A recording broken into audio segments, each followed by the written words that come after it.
너무해. 이걸 사람 먹으라고 내놨어? 시어머니가 씹던 갈비를 제게 뱉더니 제 뺨을 쳤습니다. 환갑잔치 겸 성진정밀 창립기념일 오색 천막 아래 트로트가 쿵짝거리고 샴페인 잔이 반짝이던 그 자리에서요. 다음 순간 뜨거운 갈비찜 접시가 제 얼굴로 날아왔죠. 철퍼덕 간장 국물이 눈과 입으로 밀려들고 사람들은 웃으며 핸드폰을 켜 제 꼴을 줌으로 당겼습니다. 남편은 오지 않았습니다. 아씨, 쪽팔려. 분위기 다 망치네. 그날 밤 저는 공장 뒤 어둠 속에서 절대 찍히면 안 될 장면을 녹화하기 시작했어요. 새벽 공기가 부은 뺨을 때렸지만 손가락은 멈추지 않았습니다. 그리고 저는 전화번호 하나를 눌렀습니다. 누군가는 숨이 멎을 겁니다. 손끝이 퉁퉁 부어올라 이제는 감각조차 느껴지지 않았습니다. 핏물을 빼고 하얀 기름기를 이리리 걷어내고 귀하다는 약재를 넣어 다리기만 꼬박 사흘 밤낮이었습니다. 제 손에서는 아무리 비누로 씻어내도 지워지지 않는 쿰쿰한 간장 냄새와 비릿한 고기 냄새가 진동을 하고 있었죠. 오늘은 시어머니의 환갑 잔치이자 시댁이 운영하는 하청업체 성진정밀의 창립기념일이 겹친 날이었습니다. 남들은 호텔에서 케이터링을 부르자 출장 뷔페를 쓰자고 했지만 시어머니는 굳이 며느리인 제 손맛을 고집하셨습니다. 야, 돈 아깝게 무슨 뷔페냐? 네가 한 음식이 제일 낫다. 칭찬인 줄 알고 바보처럼 해벌쭉 웃었던 그 말은 사실 그저 공짜 인력을 부려먹기 위한 달콤한 사탕발림이었다는 걸 그때는 미처 알지 못했습니다. 성진정밀 공장 마당에는 오색 찬란한 천막이 쳐지고 쿵짝거리는 트로트 음악 소리와 함께 거래처 사장님들과 직원들이 북적이고 있었습니다. 시어머니는 붉은색 한복을 곱게 차려입고 금목걸이를 찰랑거리며 마치 여왕이라도 된 듯 하객들을 맞이하고 있었죠. 옆에선 남편 박민성 역시 오늘따라 유난히 말끔한 정장 차림으로 한 손에 샴페인 잔을 들고 거들먹거리고 있었습니다. 반면 저는 며칠째 감지 못한 머리를 질끈 동여매고 붉은 양념이 튄 앞치마를 두른 채 주방과 홀을 미친 듯이 뛰어다녀야 했습니다. 화려한 잔치판 속에서 저만 이방인, 아니 부엌대기 하녀처럼 겉돌고 있었습니다. 아이고, 최 사장님. 오늘 음식 때깔이 아주 끝내줍니다. 며느님을 아주 잘 두셨어요. 요즘 젊은 애들 이렇게 음식할 줄 아는 애들 없는데. 거래처 김 사장님의 칭찬에 시어머니 최 복자는 코웃음을 치며 부채를 펄럭였습니다. 에이, 잘 두긴요. 제가 가진 게 없어서 그런지 몸으로 때우는 건 잘해요. 고아원 출신이라 눈칫밥 먹고 자라서 그런가 밥 하나는 기가 막히게 한다니까요. 배운 게 도둑질이라고 제가 할 줄 아는 게 부엌 일밖에 더 있겠어요? 사람들 앞에서 대놓고 저를 깎아내리는 말. 며느리가 아니라 마치 집에 들이는 식모를 평가하듯 내뱉는 그 말들에 가슴이 욱신거렸습니다. 쟁반을 든 손이 부들부들 떨렸지만 저는 입술을 꽉 깨물고 억지 미소를 지었습니다. 오늘만 잘 넘기면, 이 큰 행사를 잘 치르고 나면 그래도 조금은 저를 가족으로 인정해주지 않을까 하는 미련하고도 어리석은 기대 때문이었죠. 그 말이 사실이 아니라는 걸 그 자리에서 저만 알고 있었습니다. 3년 전 저는 스스로 배경을 숨기겠다고 결심했고 시댁 앞에서는 연고 없는 사람인 척 완전히 꾸몄습니다. 그 비밀 내기가 이 집에선 며느리를 밟는 가장 편한 도구로 바뀌어 있었습니다. 드디어 메인 요리인 소갈비찜과 구절판을 내갈 시간이었습니다. 친정엄마가 돌아가시기 전 남겨주신 낡은 비법 노트에 적힌 대로 백화점 식품관을 세 군데나 돌며 최고급 한우를 사서 정성껏 만든 요리였습니다. 사실 그 고기 시어머니가 준 생활비를 아껴 쓴 게 아니었습니다. 제 비상금, 아니 친정아버지가 아무 말 없이 몰래 쥐어주신 제 용돈으로 싼 시어머니는 평생 구경도 못 해봤을 최고급 2플러스 한우였습니다. 저는 김이 모락모락 나는 제 정성과 영혼을 갈아 넣은 접시를 들고 조심스럽게 메인 테이블로 다가갔습니다. 어머니, 식기 전에 드셔보세요. 이번엔 신경 좀 썼어요. 고기도 제일 좋은 거로. 시어머니는 저를 위아래로 훑어보더니 거만한 표정으로 젓가락을 들었습니다. 주변의 시선이 집중된 가운데 시어머니가 갈비찜 한 조각을 입에 넣었습니다. 저는 마른 침을 삼키며 그녀의 입만 바라보았습니다. 제발 맛있다는 말 한마디만 해주기를.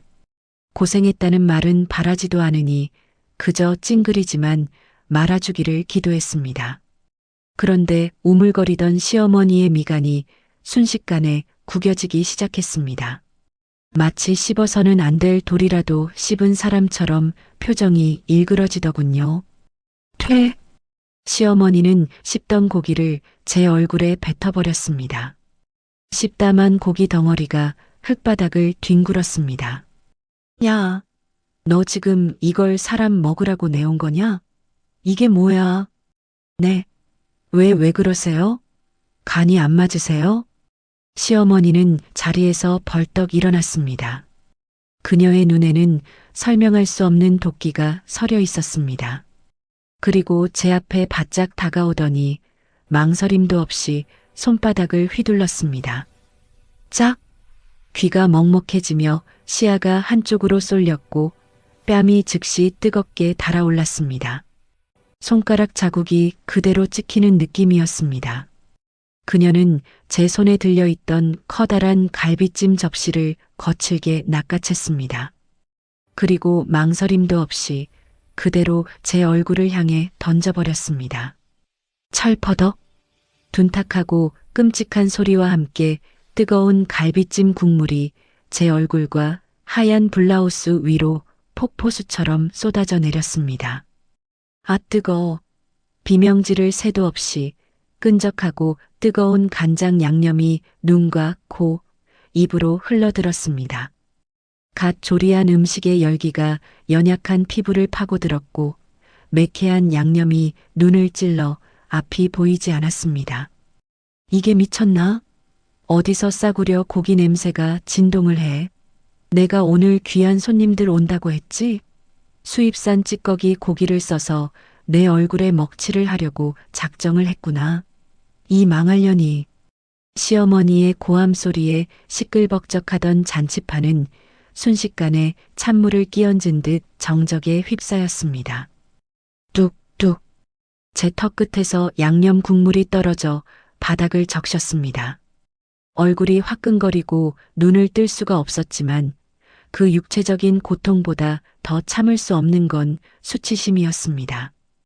바닥에 널브러진 고기 조각들처럼 제 자존심도 그 자리에서 산산조각이 나 짓밟히고 있었습니다. 어머니, 이거 수입산 아니에요. 제가 백화점 가서 제일 좋은 거로 제 돈 들여서. 시끄러워. 어디서 말대꾸야? 고아 티내니? 싼 게 비지떡이라고 딱 너 같은 맛이 나. 근본 없는 맛이 난다고. 주변에서 웅성거리는 소리, 킥킥거리는 비웃음 소리가 들려왔습니다. 누군가는 혀를 찾고 누군가는 핸드폰을 들어 이 광경을 찍고 있었습니다. 저는 따가운 양념 때문에 흐릿해진 시야 너머로 남편을 찾았습니다. 적어도 남편만은 내가 며칠 밤을 새워 이 음식을 만든 걸 아는 그 사람만은 저를 도와줄 거라 믿었으니까요. 하지만 저 멀리 서 있는 남편은 달려와 저를 닦아주기는커녕 저를 벌레 보듯 쳐다보며 인상을 쓰고 있었습니다. 그는 옆에 서 있던 경릭과 이대리, 이수진의 어깨를 감싸쥐며 귓속말을 하고 있었습니다. 아씨, 쪽팔려. 진짜. 쟤는 왜 저렇게 촌스럽게 구냐? 분위기 다 망치네.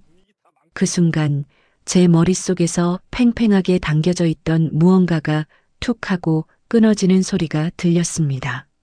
3일 밤낮으로 부르튼 손가락, 뜨거운 불 앞에서 흘린 땀방울, 며느리로 인정받고 싶어 발버둥 쳤던 지난 3년의 시간이 저 바닥에 쏟아져 개미 떼나 꼬일 갈비찜 국물만도 못한 취급을 받고 있었습니다.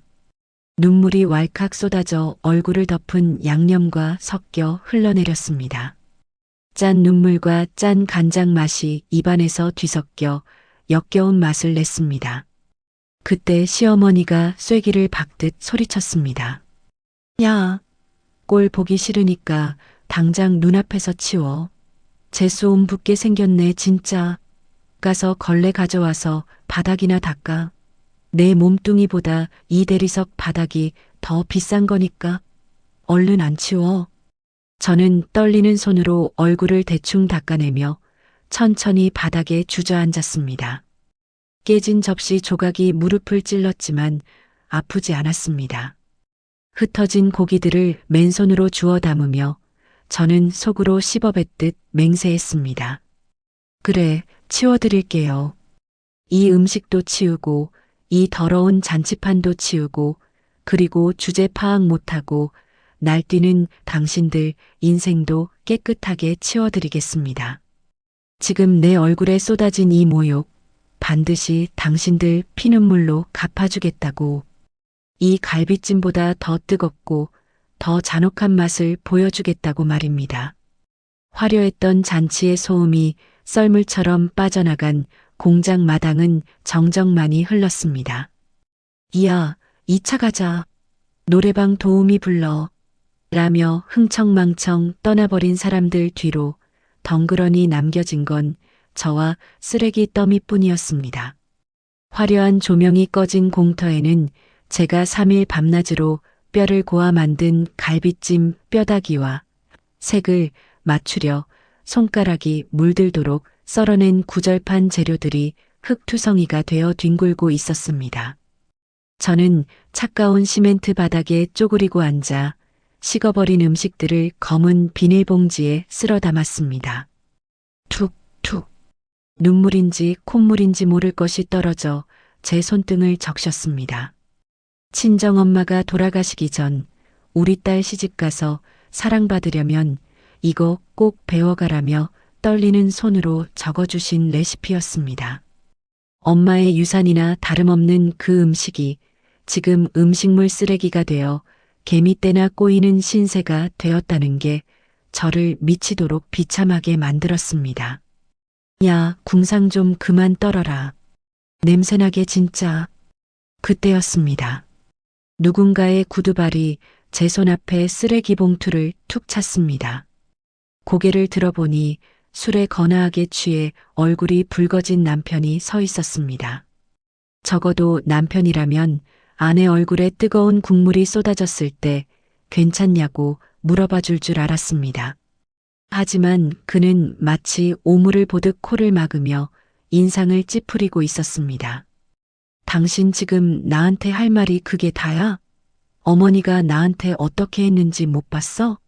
내 얼굴 봐. 뺨도 맞고 다 되었다고. 아, 그러니까 누가 쌍고기 쓰래. 엄마 성질 알면서 왜 굳이 질 안 좋은 걸 써서 분위기를 망쳐? 너 때문에 내가 거래처 사장님들 앞에서 얼굴을 들 수가 없잖아. 쪽팔려서 원. 남편은 적반하장으로 화를 냈습니다. 억장이 무너진다는 게 이런 기분일까요? 저는 떨리는 목소리로 항변했습니다. 쌍고기 아니야. 당신도 알잖아. 당신 엄마가 나한테 생활비 쥐꼬리만큼 주는 거. 이거 내 비상금 털어서 산 거라고. 백화점에서 제일 좋은 2플러스 한우였단 말이야. 아, 됐고.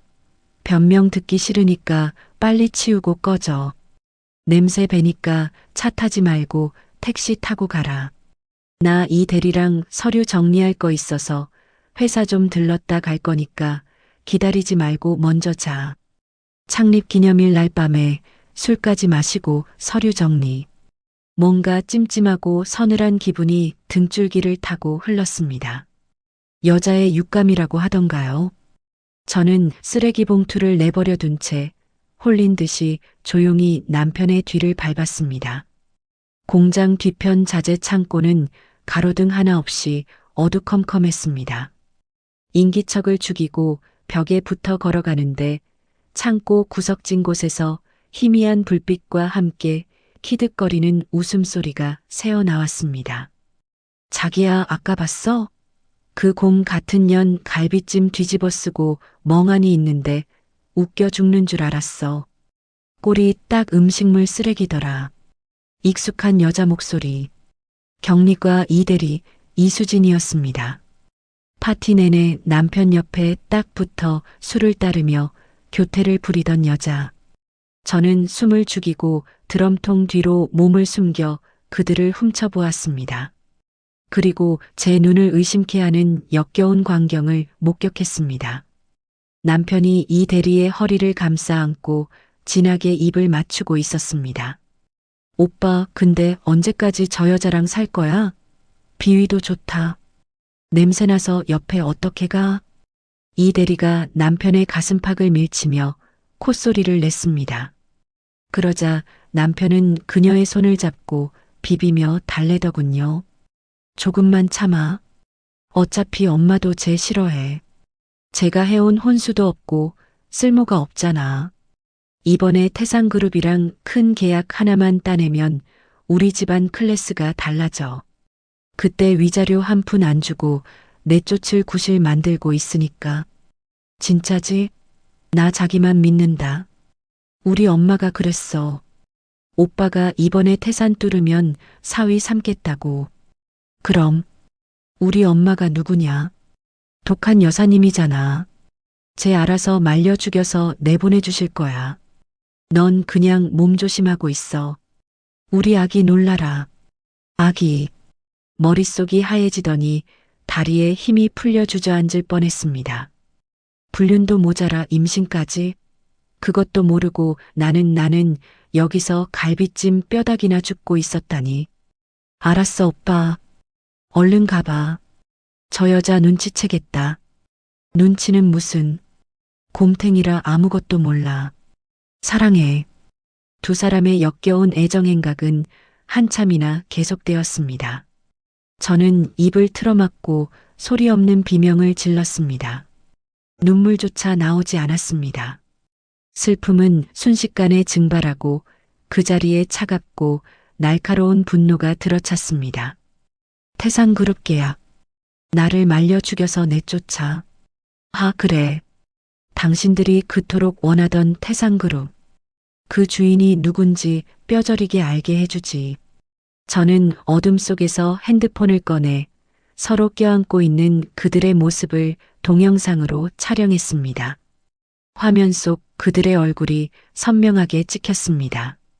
녹화 종료 버튼을 누르는 제 손은 더 이상 떨리지 않았습니다. 쓰레기 봉투는 거기에 두고 나왔습니다. 제가 치워야 할 진짜 쓰레기는 음식물 찌꺼기가 아니라 저기 서 있는 두 연놈과 시어머니라는 걸 깨달았으니까요. 저는 공장을 빠져나와 큰 길로 나갔습니다. 택시를 잡으려는데 휴대폰이 울렸습니다. 아빠였습니다. 막내냐? 너 오늘 시댁 행사 있다더니 왜 연락이 없어? 잘 끝난 거냐? 아버지의 따뜻한 목소리를 듣자마자 참았던 울음이 터져 나올 뻔했지만 입술을 깨물어 삼켰습니다. 아빠, 나 지금 가. 태산으로. 지금? 이 밤중에 무슨 일이냐? 목소리가 왜 그래? 아빠 보고 싶어서. 그리고 나 이제 아빠 딸로 살려고. 부탁할 게 있어. 택시가 잡혔습니다. 차창 밖으로 멀어지는 성진정밀 공장을 노려보며 저는 다짐했습니다. 저 공장, 저 간판, 그리고 당신들의 그 오만방자한 웃음소리까지 모조리 잿더미로 만들어주겠다고.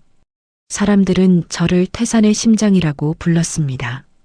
어릴 적부터 저는 남달랐습니다. 또래 아이들이 인형 놀이를 할 때 저는 아버지가 보시던 경제신문의 주가 흐름을 외웠고 중학교 때는 영어와 중국어, 불어까지 세계 국어를 마스터했습니다. 아버지인 김 회장님은 그런 저를 보며 늘 흐뭇해하셨죠. 지훈아, 너는 내 딸이기 이전에 태상그룹의 미래다. 오빠들보다 내 그릇이 훨씬 커. 네가 이 기업을 이끌어야 한다. 저는 그 기대에 부응하기 위해 치열하게 살았습니다. 미국 아이비리그를 수석으로 조기 졸업하고 귀국하자마자 저는 신분을 숨기고 태산그룹 전략기획실의 말단 평사원으로 입사했습니다. 낙하산이라는 소리를 듣기 싫어 가장 밑바닥부터 시작했죠. 밤샘 야근은 기본이었고 누구보다 날카로운 기획안으로 입사 1년 만에 전설의 신입으로 통했습니다. 일에 있어서만큼은 아버지와 저는 한 몸처럼 호흡이 잘 맞았습니다. 하지만 유일하게 어긋나는 부분이 있었습니다. 바로 결혼이었습니다. 한성그룹 차남이다. 다음 주에 선봐라. 싫어요. 정략 결혼은 안 해요. 지훈아, 기업가는 감정 노름으로 배우자를 고르는 게 아니야. 비즈니스 파트너를 고르는 거지. 아버지와 저는 식사 자리마다 이 문제로 언성을 높였습니다. 차가운 계산과 이익만이 오가는 재벌가의 결혼 생활. 어머니가 그렇게 평생을 외롭게 살다 가신 걸 보았기에 저는 죽어도 사랑 없는 결혼은 하지 않겠다고 다짐했습니다. 내 남편만큼은 내 배경이 아니라 나 김지훈 자체를 사랑해주는 사람으로 만날 거야. 그것이 제 유일한 꿈이었습니다. 그러던 어느 날 저는 경영 수업의 일환으로 태산그룹 물류창고 현장 파견 근무를 나가게 되었습니다. 먼지 구덩이 속에서 재고를 파악하고 박스를 나르는 고된 일이었습니다. 실수로 무거운 박스를 떨어뜨려 발을 찧었던 날 저에게 다가온 사람이 있었습니다. 바로 지금의 남편 박민석이었습니다. 당시 그는 하청업체 직원으로 파견 나와 있던 평범한 대리였죠. 괜찮으세요? 조심 좀 하지. 발 좀 봐요. 퉁퉁 부었네. 그는 투박한 손으로 제 신발을 벗기고 편의점에서 사온 얼음 주머니를 대주었습니다. 재벌가 자제들이 보여주던 가식적인 매너나 계산된 친절이 아닌 정말 투박하고 거친, 하지만 사람 냄새가 나는 걱정이었습니다. 아가씨는 보아하니 곱게 자란 것 같은데 왜 이런 험한 데 와서 고생이에요? 요령껏 좀 쉬엄쉬엄해요. 그는 저를 회장 딸이 아닌 그저 일 못하는 신임 여직원으로 대했습니다. 그 점이 오히려 신선했습니다. 점심시간이면 그는 저를 데리고 기사식당으로 갔습니다. 7,000원짜리 제육볶음을 시켜주며 제 밥그릇에 고기를 얹어주었죠.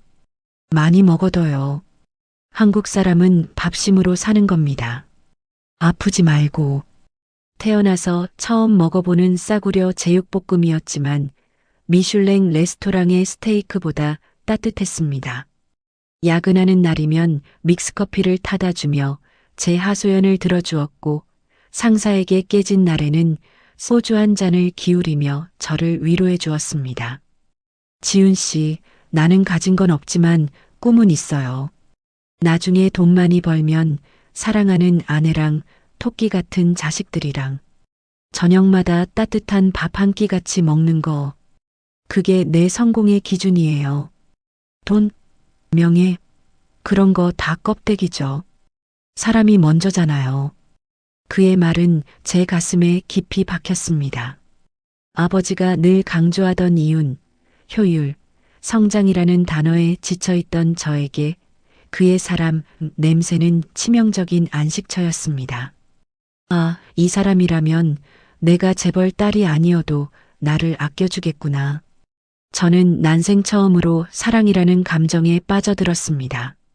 1년의 연애 끝에 저는 그를 아버지에게 소개했습니다. 아버지는 그의 뒷조사를 마친 서류를 제 얼굴에 던지셨습니다. 성진정밀, 빚만 잔뜩 있는 하청업체 아들이야. 게다가 놈의 관상을 봐라. 야망은 큰데 능력이 없어. 저런 놈들은 내 돈 냄새를 맡고 달려드는 하이에나일 뿐이야. 아니에요.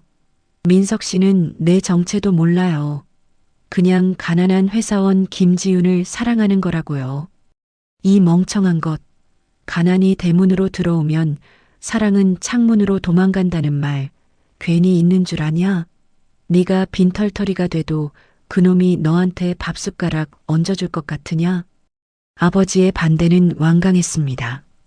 하지만 사랑의 눈이 먼저는 물러서지 않았습니다. 좋아요. 그럼 내기예요. 내기? 딱 3년만요. 3년 동안 아빠 딸이 아니라 박민석의 아내로 살아볼게요.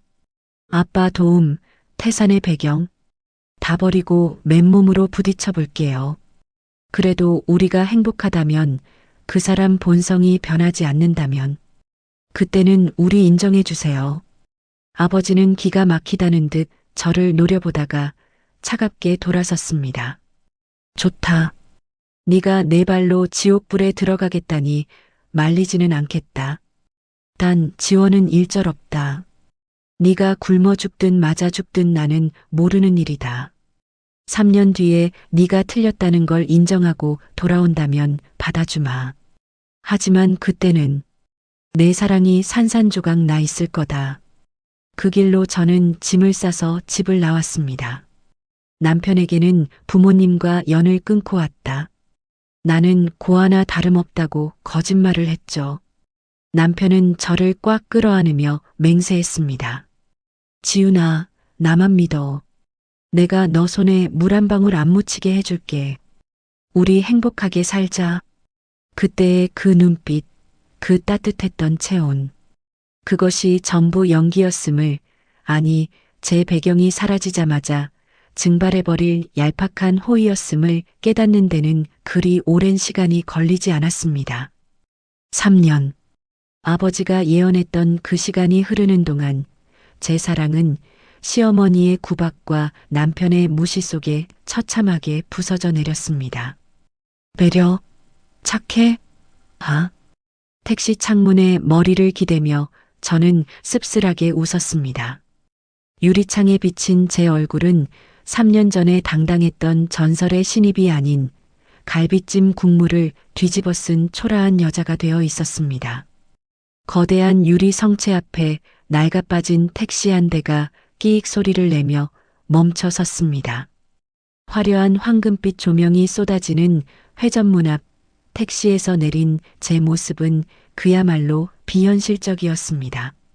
갈비찜 국물에 절어 뻣뻣하게 굳어버린 싸구려 블라우스, 한쪽 뺨에 선명하게 번진 손자국, 열기에 붉어진 피부, 가리고 산발이 된 머리카락을 한 여자는 마치 다른 차원에서 떨어진 이방인 같았으니까요.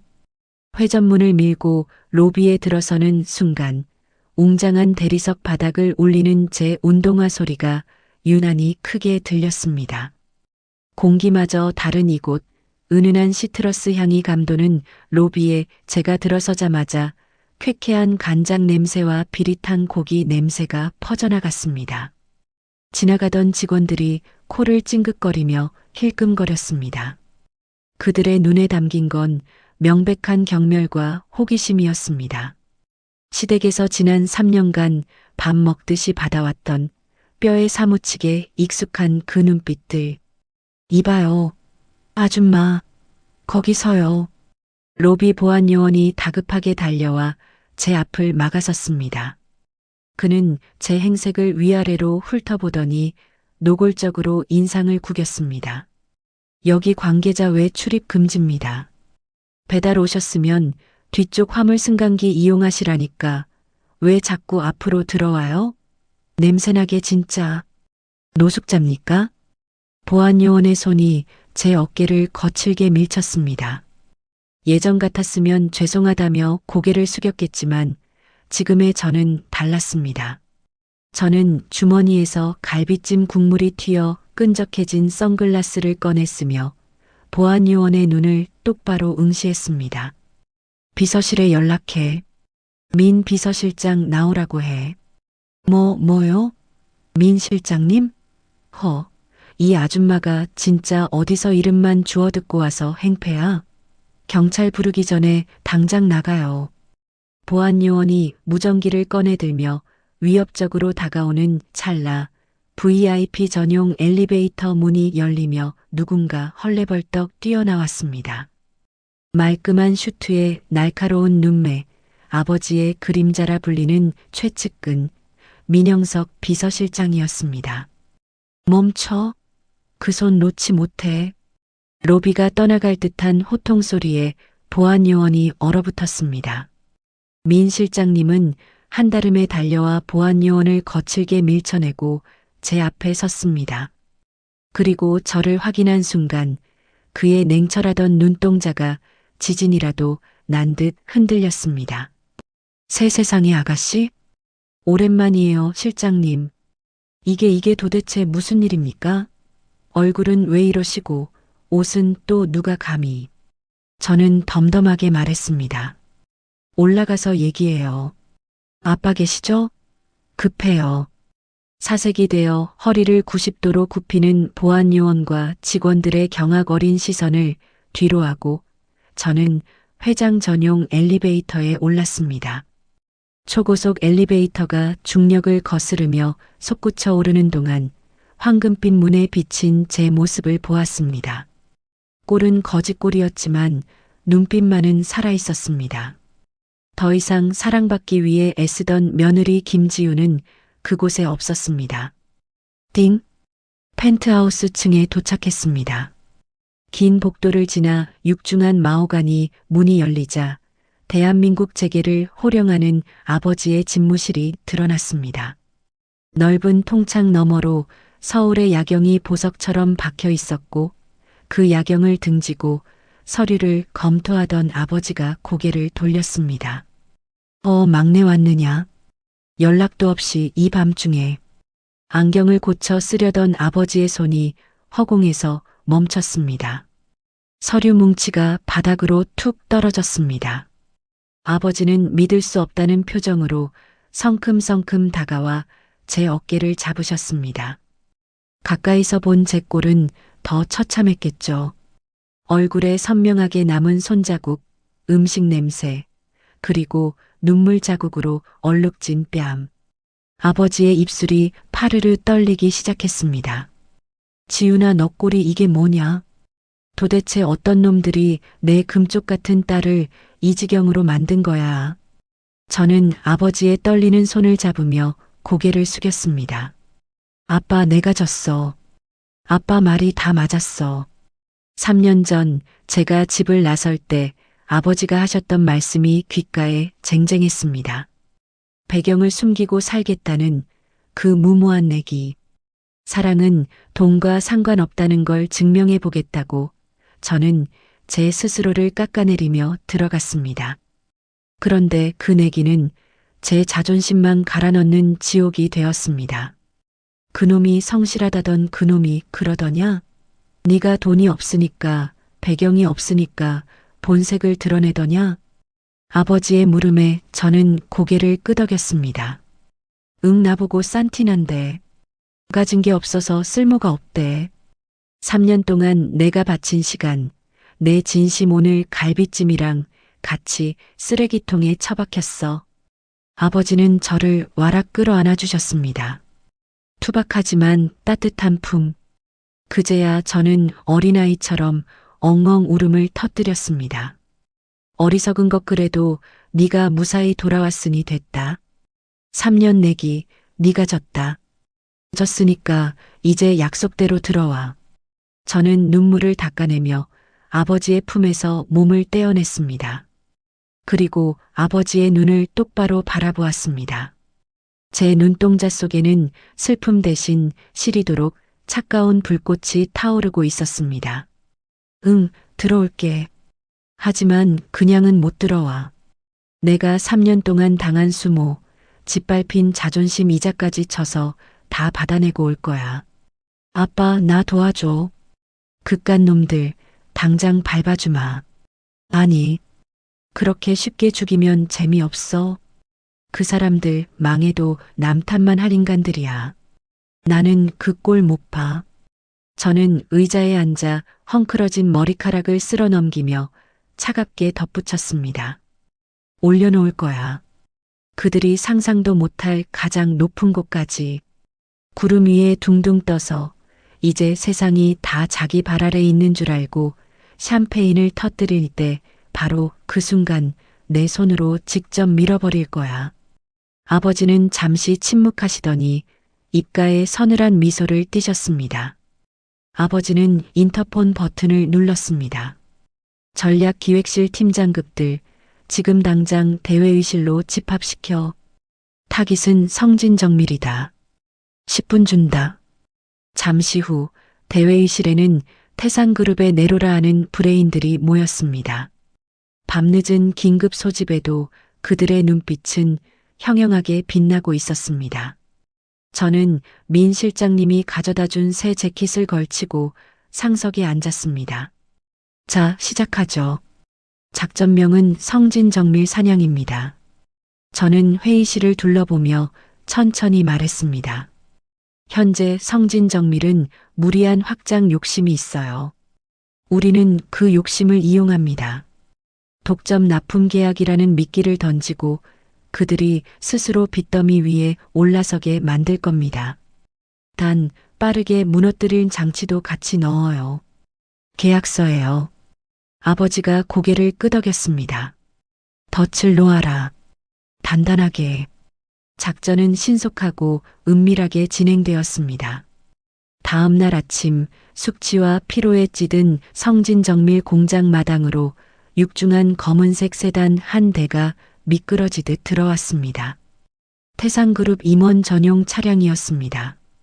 어젯밤에 난장판을 대충 치우고 있던 시어머니와 남편은 낯선 고급 차량의 등장에 눈이 휘둥그레졌습니다. 운전기사가 뒷문을 열자 말끔한 이탈리아산 수트를 차려입은 신사가 내렸습니다. 제 아버지의 그림자이자 이번 작전의 행동대장인 민영석 비서실장이었습니다. 그는 태산그룹 구매총괄 본부장이라는 가짜 직함이 박힌 명함을 들고 도도하게 공장 사무실로 걸어 들어갔습니다. 여기가 성진정밀입니까? 최복자 대표님 되십니까? 시어머니는 본능적으로 귀한 손님임을 직감하고 허둥지둥 앞치마를 벗어 던졌습니다. 네, 제가 대표인데요. 누구신지? 반갑습니다. 태산그룹 구매총괄 본부장 민영석입니다. 회장님의 특명을 받고 왔습니다. 태산그룹 그리고 회장님이라는 단어가 나오자마자 시어머니와 남편의 입이 떡 벌어졌습니다. 그들은 민 실장님을 마치 구세주라도 영접하듯 상석에 모셨습니다. 믹스커피를 타오는 남편의 손이 바들바들 떨리고 있었죠. 민 실장님은 짐짓 콧대 높은 표정으로 공장 내부를 쓱 훑어보더니 코를 살짝 막는 신용을 하며 본론을 꺼냈습니다. 단도직입적으로 말씀드리겠습니다. 태산그룹이 이번에 주력으로 미는 전기차 신규 라인업, 그 핵심 부품을 맡아줄 파트너를 찾고 있습니다. 회장님께서 성진정밀의 잠재력을 높이 사셔서 1차 벤더로 승격시키고 독점 계약을 맺고 싶어 하십니다. 독점 계약이요? 1차 벤더요? 시어머니의 눈동자가 탐욕으로 번들거리기 시작했습니다. 2차, 3차 하청을 전전하며 납품단가 후려치기에 시달리던 그들에게 1차 벤더란 꿈의 지위였으니까요. 규모는 연간 300억. 계약 기간은 5년입니다. 300억. 그 숫자가 불리자 사무실 안에는 잠시 정적이 흘렀습니다. 시어머니는 숨이 멎을 듯한 표정으로 가슴을 움켜쥐었습니다. 남편은 옆에서 입을 틀어막고 환호성을 지르기 일보 직전이었습니다. 다만 민 실장님이 뜸을 들이며 서류 가방에서 두툼한 계약서를 꺼냈습니다. 조건이 있습니다. 태산의 글로벌 스탠다드는 엄격합니다. 지금 이 공장 기계들로는 어림도 없죠. 공장 설비를 전면 교체하셔야 합니다. 독일제 최신형 머신으로 라인 전체를 싹 다 갈아엎으셔야 계약이 가능합니다. 독일제요? 그거 엄청 비쌀 텐데. 설비 투자 비용은 대략 50억. 부담스러우시면 없던 일로 하죠. 대기 업체들이 줄을 섰으니까요. 민 실장님이 명함을 회수하려 하자 옆에 있던 남편이 다급하게 시어머니의 팔을 잡고 흔들었습니다. 엄마, 이걸 왜 놓쳐? 50억 투자해서 300억 버는 거야. 집이랑 공장 담보대출 풀로 당기면 돼. 그것도 모자라면 사채라도 쓰면 되잖아. 그렇지? 야, 300억이라는데 눈 딱 감고 질러야지. 탐욕에 눈이 먼 모자는 제 발로 지옥불에 뛰어들 준비를 마쳤습니다. 할게요. 합니다. 본부장님, 저희가 무슨 수를 써서라도 설비 싹 바꾸겠습니다. 오늘 당장 계약하시죠. 민 실장님은 못 이기는 척 다시 자리에 앉아 계약서를 내밀었습니다. 계약금도 선지급됩니다. 계약금은 17억. 내일 오전 입금됩니다.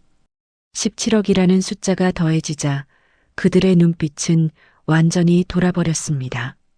지금 당장 돈이 들어온다는 말은 이미 끝장을 향해 달리는 열차의 추진력을 더한 꼴이었습니다. 민 실장님은 펜을 건네며 아주 낮고 은밀한 목소리로 덧붙였습니다. 여기 제12조 특약사항 확인하시고 도장 찍으세요. 형식적인 거긴 합니다만. 시어머니는 깨알같이 적힌 12조를 대충 훑어보았습니다. 납기 지연 및 불량률 1% 초과 시 즉시 계약 해지.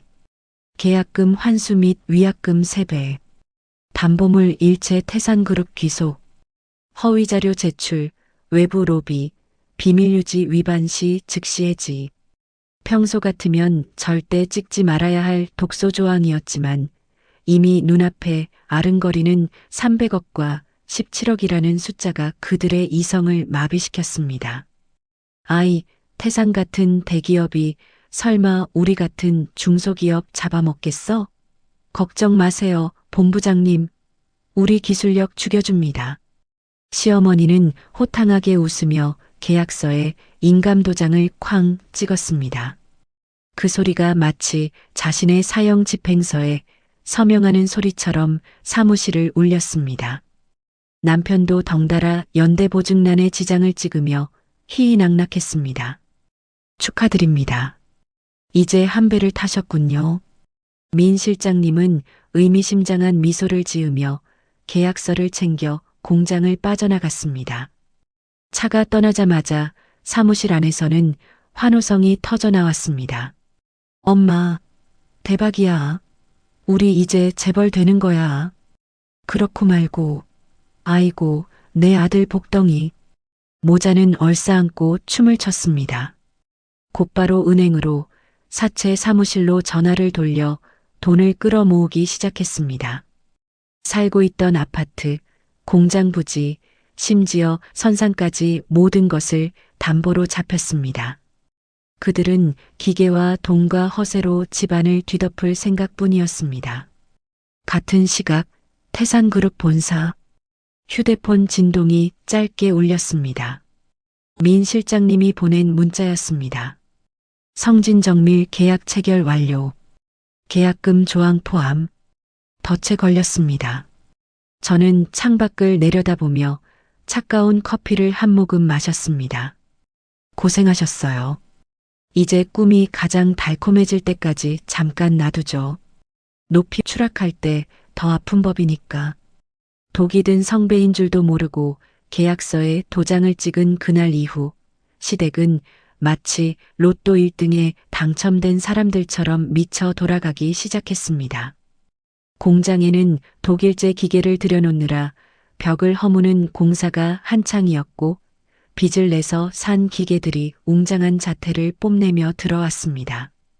시어머니는 공장 마당에서 덩실덩실 춤을 췄고 남편은 안전모를 쓰고 이사놀이에 심취해 있었죠.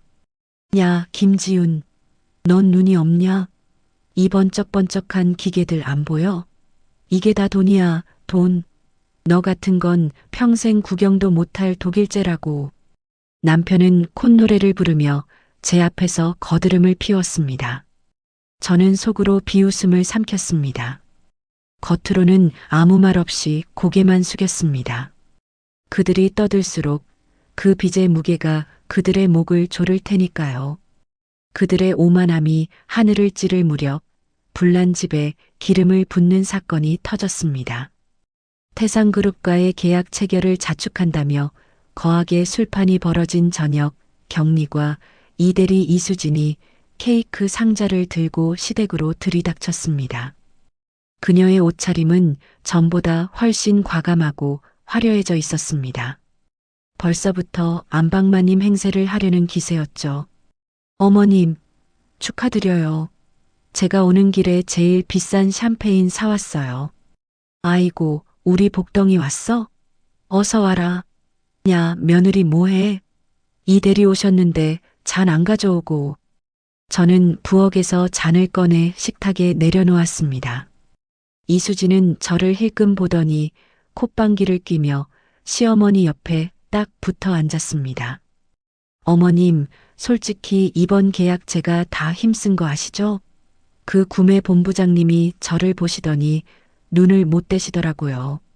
제가 옆에서 애교 좀 부리고 우리 회사 잘 좀 봐달라고 콧소리 좀 냈더니 바로 도장 찍어주신 거잖아요. 시어머니와 남편은 맞장구를 치며 난리가 났습니다. 그럼 역시 여자가 센스가 있고 수완이 좋아야지. 저기 부엌에 처박혀 있는 곰 같은 애랑은 차원이 다르다니까.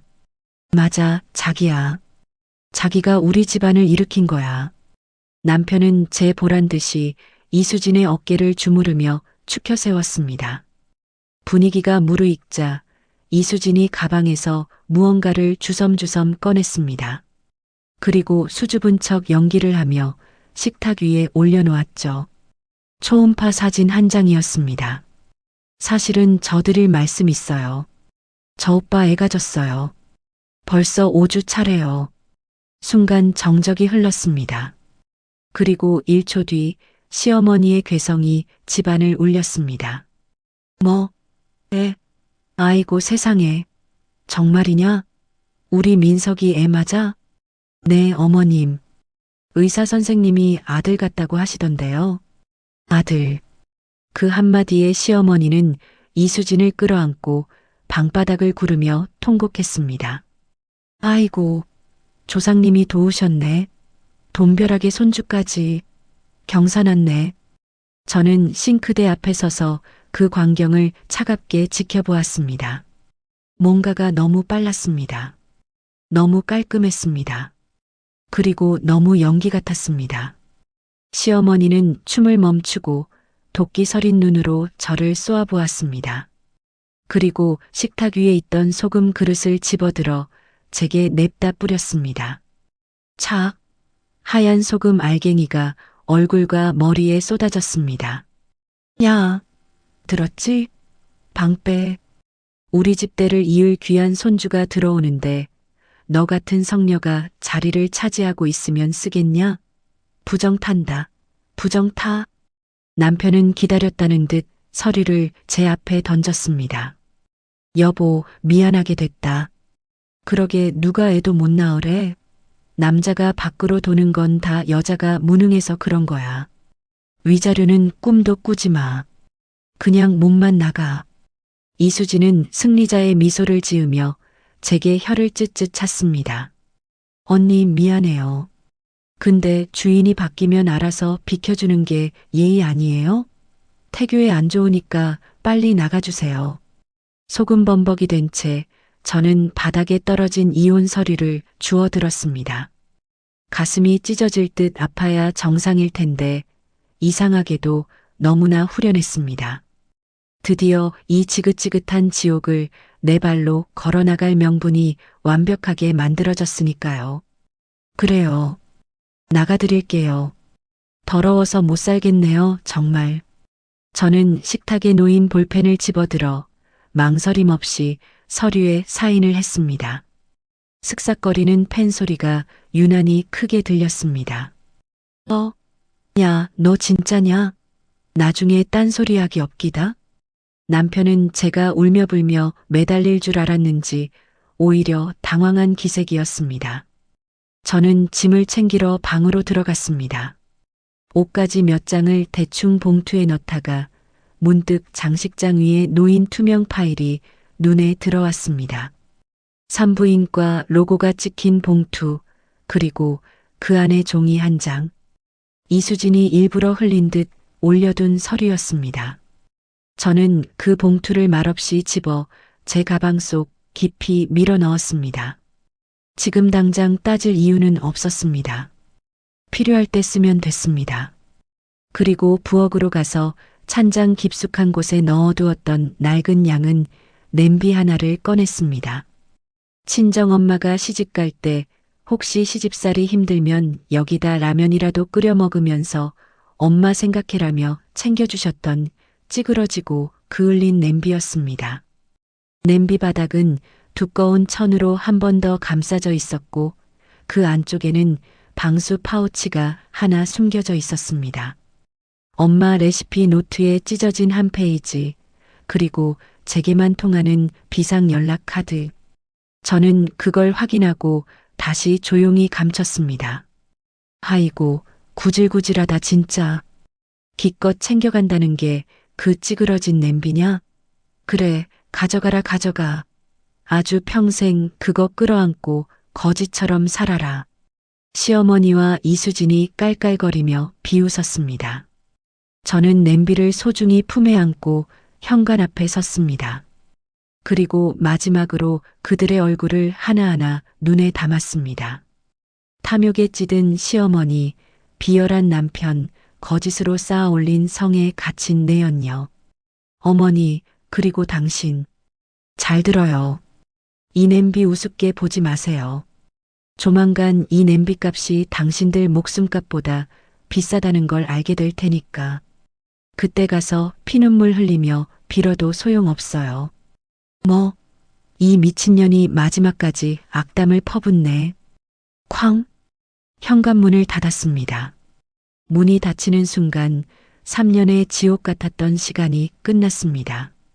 차가운 밤 공기가 뺨을 스쳤지만 그 어느 때보다 상쾌했습니다. 큰 길로 걸어나가는데 주머니 속에서 진동이 울렸습니다.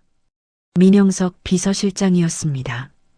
전무님, 준비 완료되었습니다. 오늘 밤 치료팀 대기시켰습니다. 내일 아침 헤어살롱과 의상실 예약해 두었습니다. 이제 복귀하실 시간입니다. 저는 뒤를 돌아보지 않았습니다. 저 멀리 베란다에서 샴페인을 터뜨리며 환호하는 그림자가 보였습니다. 마셔라, 마음껏 즐겨라. 그 샴페인이 곧 독배가 되어 너희 목을 조를 테니. 태상그룹 의료팀은 말이 의료팀이지 거의 전용 응급실 수준이었습니다. 저는 소독약 냄새가 은은한 진료실에서 얼굴과 목 주변의 화상을 처리받았습니다. 따갑고 시큰한 약이 발라질 때마다 저는 뜨거운 갈비찜이 쏟아지던 순간을 떠올렸습니다. 그때의 모욕은 피부가 아니라 뼈에 박혀 있었습니다.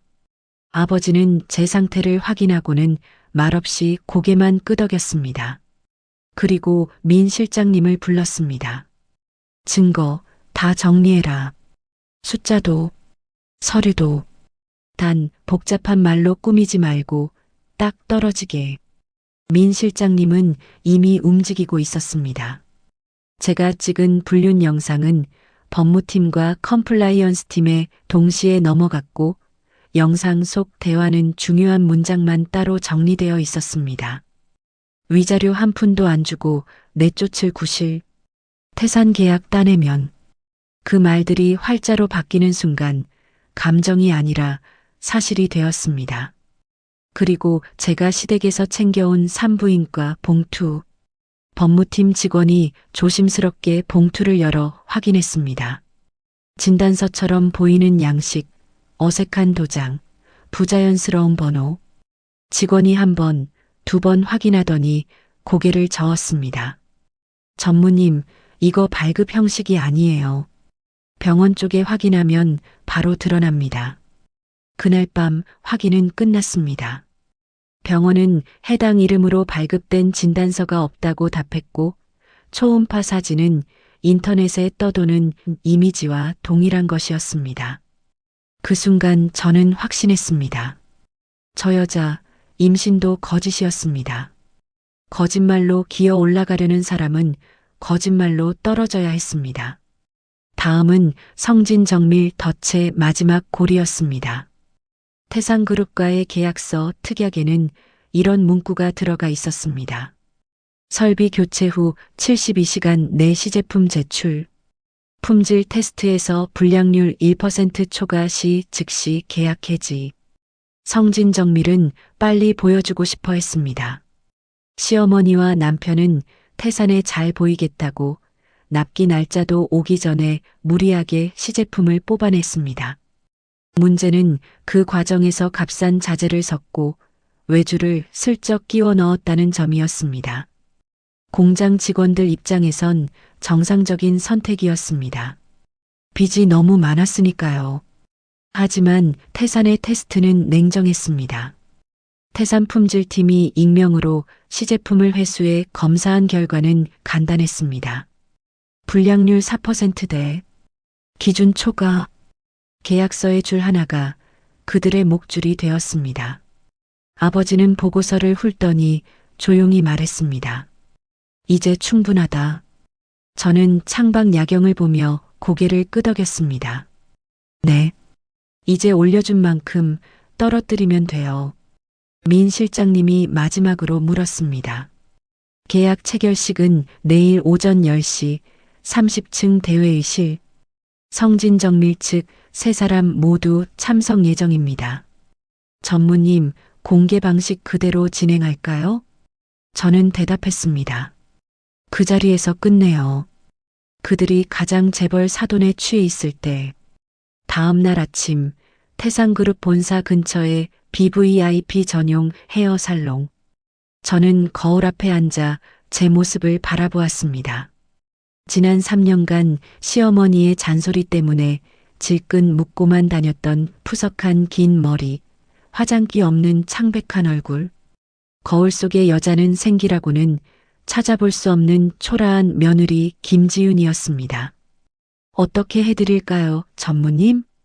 가위를 든 원장님의 물음에 저는 망설임 없이 대답했습니다.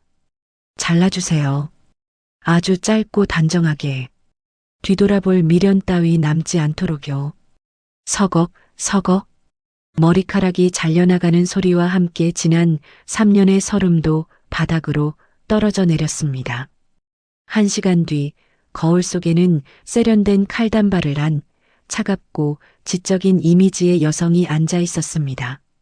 민 실장님이 준비해온 이탈리아 최고급 원단에 짙은 네이비색 정장을 입고 10cm 스틸레토 힐을 신었습니다. 또각, 구두 굽소리가 경쾌하게 울렸습니다. 태상그룹 경영총괄 전무 김지윤이 돌아온 것입니다. 신임이 아니라 원래 자리로 돌아오는 복귀였습니다. 다만 오늘은 복귀식이 아니라 심판이었습니다. 같은 시각 시댁 식구들도 분주했습니다. 시어머니는 장롱 깊숙이 넣어두었던 비단 한복을 꺼내 입고 온갖 금붙이로 몸을 치장했습니다. 남편은 결혼식 때 입었던 턱시도를 꺼내 입고 왁스를 발라 머리를 한껏 세웠죠. 내연녀 이수진은 몸에 딱 붙는 원피스를 입고 배를 일부러 내밀며 임산부 흉내를 냈습니다. 야, 다들 준비됐냐? 오늘이 우리 집안 역사 바뀌는 날이다. 어때? 나 좀 재벌 회장님 사돈 같냐? 아유, 어머님.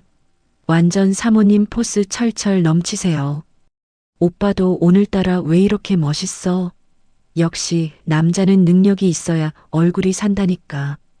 그들은 서로의 거치장을 칭찬하며 태상그룹 본사로 향했습니다. 빚을 내서 산 외제차를 타고 본사 정문에 도착하자 으리으리한 건물의 위용에 잠시 기가 죽는 듯 했으나 이내 허세를 부리기 시작했습니다. 야, 쫄지 마. 이제 여기가 우리 안방이나 다름없어. 어깨 펴. 로비에 들어선 그들은 지나가는 직원들을 하인 부리듯 대했습니다. 안내 데스크 여직원에게 다가가 남편이 거만하게 명함을 던졌습니다. 성진정밀 이사 박민석이요. 1차 벤더 독점 계약건으로 왔는데 회의실 어디야? 빨리빨리 안내 안 해? 네, 박민석 이사님. 30층 대회의실로 가시면 됩니다. 30층? 이야, 역시 노는 물이 다르네. 가자. 엘리베이터에 탄 세 사람은 촌스럽게 거울을 보며 셀카를 찍어대고 이따 밥은 호텔 가서 먹자느니 백화점 가서 명품 좀 쓸어오자느니 하며 김칫국을 사발로 들이켰습니다. 그들이 향하는 곳이 화려한 연회장이 아니라 단두대라는 사실은 꿈에도 모른 채 말이죠. 30층 대회의실. 한강이 한눈에 내려다 보이는 통유리창과 50명이 앉을 수 있는 거대한 원목 테이블이 그들을 맞이했습니다. 태상그룹 임원들과 법무팀, 컴플라이언스 팀이 이미 앉아 서류를 검토하고 있었습니다. 분위기가 사뭇 엄숙했지만 눈치 없는 시어머니는 상석 바로 옆자리에 털썩 주저앉으며 큰 소리를 쳤습니다. 아이고, 다들 미리 와 계셨네. 우리가 주인공이라고 좀 늦게 왔어요. 근데 우리 담당하던 민 본부장님은 어디 가셨나? 법무팀장이 안경을 치켜 올리며 건조하게 대답했습니다. 곧 오십니다. 그리고 오늘 최종 승인은 경영총괄 전무님께서 직접 하십니다. 잠시만 대기해 주십시오. 경영총괄 전무. 오, 회장님 다음으로 높으신 분이라며? 야, 민석아. 너 자세 똑바로 해라. 그분한테 잘 보여야 나중에 우리 회사 상장도 시켜주지. 그들은 침을 꼴깍 삼키며 문 쪽만 바라보았습니다. 잠시 후 회의실의 육중한 문이 열리고 민 실장님의 우렁찬 목소리가 울려 퍼졌습니다. 태상그룹 경영총괄 전무 김지윤 전무님 입장하십니다. 전체 기립. 회의실에 있던 모든 임원들이 일제히 자리에서 일어나 고개를 숙였습니다. 시어머니와 남편도 엉겁결에 따라 일어났죠. 또각, 또각, 또각. 정막 속에 날카로운 하이힐 소리만이 울렸습니다. 그리고 마침내 제가 회의실 안으로 들어섰습니다. 차가운 무표정, 서늘한 눈빛. 저는 시어머니와 남편 그리고 이수진의 얼굴을 천천히 훑으며 걸어갔습니다. 가장 먼저 저를 알아본 건 남편이었습니다. 그의 눈이 튀어나올 듯 커지더니 입이 딱 벌어졌습니다. 김지윤? 그 소리에 시어머니와 이수진도 저를 쳐다보았습니다. 시어머니는 귀신이라도 본 듯 뒷걸음질 치다 의자에 걸려 넘어질 뻔했습니다. 아니, 며느리 네가 왜 여기서 나와? 이수진은 상황 파악이 안 된 듯 멍하니 중얼거렸습니다. 언니, 여기 취직했어요? 아니 옷은 또 그게 뭐예요? 남편이 삿대질을 하며 소리쳤습니다. 야, 너 미쳤어? 여기가 어디라고 들어와? 이 옷은 또 어디서 훔쳐 입고 온 거야? 당장 안 나가? 경비 불러. 그들의 난동에도 임원들은 미동도 하지 않았습니다. 저는 테이블 가장 안쪽 회장 대리인만이 앉을 수 있는 상석으로 걸어가 천천히 자리에 앉아 다리를 꼬았습니다. 앉으세요. 다들 다리 아프시겠네. 제 한마디에 임원들이 착석했습니다. 벙쪄 있는 시댁 식구들만 엉거주춤 서 있었죠. 저는 책상 위에 뒤집혀 있던 명패를 손으로 돌려 그들을 향해 보여주었습니다. 태상그룹 경영총괄 전무 김지윤. 명패의 금색 글자를 본 세 사람의 얼굴에서 핏기가 싹 가셨습니다. 전 전무. 시어머니는 입을 뻐끔거릴 뿐 목소리가 나오지 않았습니다. 저는 비서가 가져다 준 에스프레소를 한 모금 마시며 그들을 향해 상냥하지만 얼음장 같은 목소리로 말을 건넸습니다. 환영 인사가 좀 거치시네요. 성진정밀 최복자 대표님. 그리고 박민석 이사님. 이게 어떻게... 어제 제가 나갈 때 말씀드렸잖아요. 낡은 냄비값이 당신들 목숨값보다 비싸다는 걸. 남편이 떨리는 목소리로 겨우 내뱉었습니다. 지우나, 너 태산 진짜 태산 쪽 사람이야? 저는 고개를 살짝 기울였습니다. 네, 박민석 씨. 당신이 가진 게 없어서 쓸모없다고 하던 그 여자가 태산이었어요. 그리고 어머님, 그 고아원 출신이라고 깎아내리던 며느리도 사실은 이 건물 주인의 딸이랍니다. 시어머니의 무릎이 푹 꺾였습니다. 말도 안 돼, 이건 꿈이야. 저는 서류철 하나를 집어들어 테이블 위로 던졌습니다. 툭. 자, 감동적인 재회는 여기까지 하고 비즈니스 합시다. 성진정밀 최복자 대표님. 열어보세요.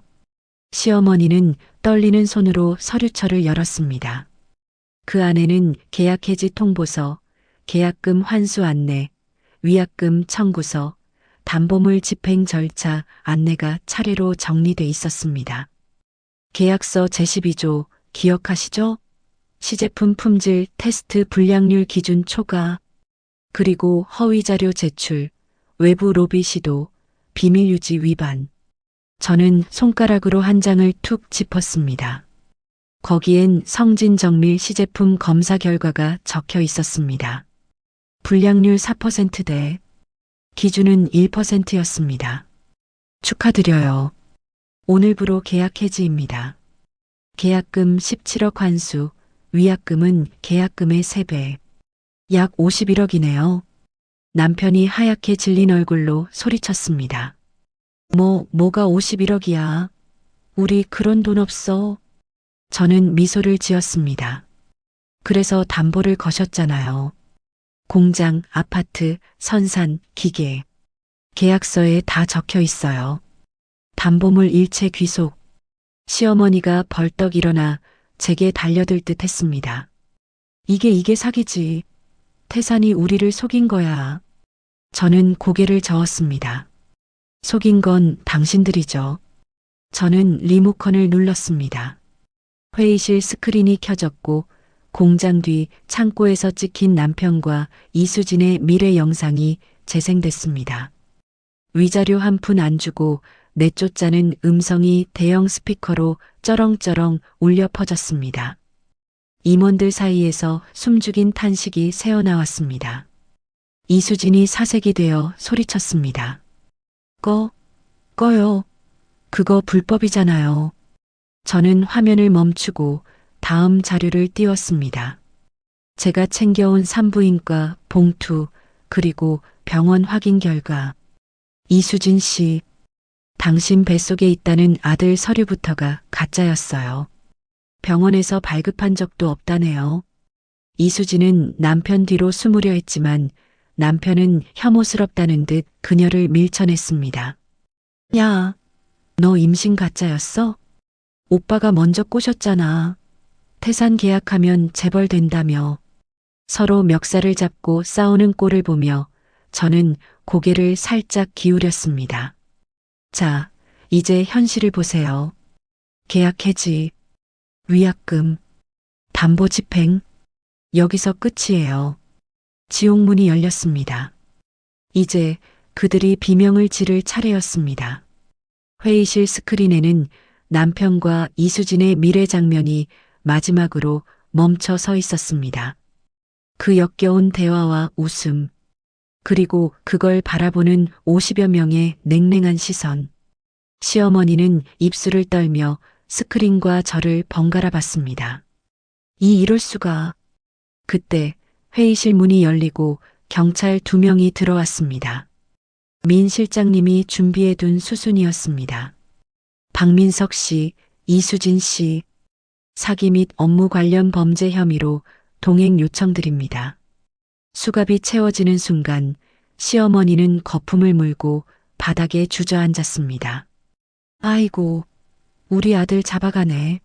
전무님, 아니 사돈, 며느라, 내가 잘못했다. 제발 우리 아들만은 살려다오. 내가 다 시킨 거야. 시어머니는 제 발목을 붙잡고 바닥에 머리를 찌우며 빌기 시작했습니다.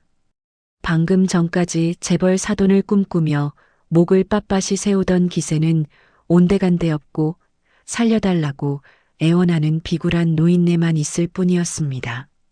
저는 시어머니를 내려다보며 조용히 말했습니다. 어머님, 사돈이라뇨. 우린 남남이에요. 그리고 아직 끝이 아니에요. 저는 비서에게 눈짓을 보냈습니다. 스크린이 바뀌고 현장 연결 영상이 송출되었습니다. 성진정밀 공장과 시어머니 아파트 현관에 집행 인력이 도착해 붉은 딱지를 붙이는 장면이었습니다.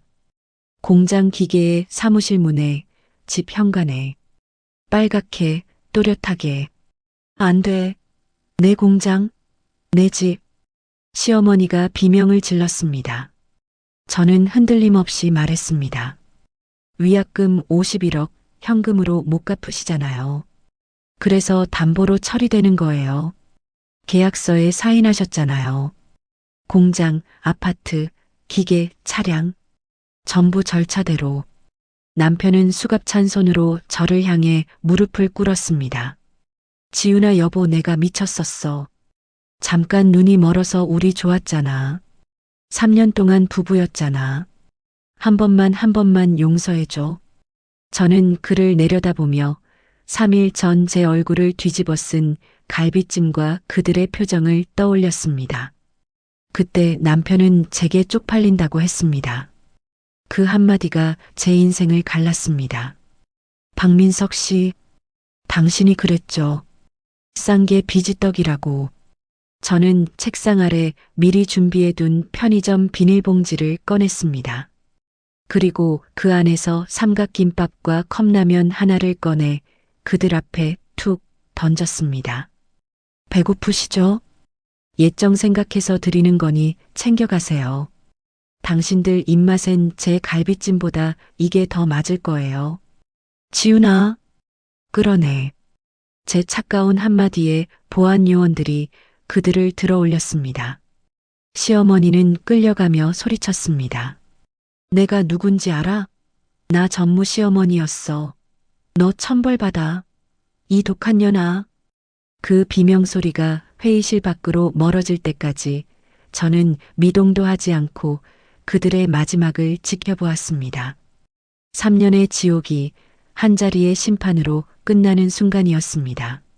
성진정밀은 공중분해되었고 공장 부지에는 태상그룹의 새로운 물류센터가 들어섰습니다. 소문은 빨랐습니다. 시어머니는 빚더미에 눌려 시장통에서 파지를 줍는다는 말이 돌았고 남편은 일용직을 전전하며 하루 벌어 하루 산다고 했습니다. 좁은 방에서 매일 밤 서로 너 때문에 망했다며 싸우는 소리가 끊이지 않는다는 이야기도 따라붙었습니다. 그들에게 남은 건 돈도 체면도 사랑도 아니었습니다. 서로를 물어뜯는 습관뿐이었습니다. 그리고 저는 태상그룹 집무실 창가에 서서 서울의 야경을 내려다보고 있었습니다. 1년 전 눈물로 얼룩진 얼굴로 바라봤던 그 야경은 이제 저를 빛나게 해주는 배경일 뿐이었습니다. 가끔 야근을 마치고 퇴근하는 길, 저는 혼자 갈비찜을 먹으러 갑니다. 아주 비싸고 아주 맛있는 곳으로요. 김이 모락모락 나는 부드러운 고기를 입에 넣으며 생각합니다. 최고의 복수는 그들을 미워하며 내 인생을 낭비하는 게 아니라 그들 따위는 티끌만큼도 기억나지 않을 만큼 완벽하게 살아내는 것이라고요. 그리고 집에 돌아오면 저는 찌그러진 양은 냄비를 꺼내 조용히 닦습니다. 세상에서 가장 비싼 냄비는 값비싼 냄비가 아니라 나를 다시 내 자리로 데려온 냄비라는 걸 이제는 압니다.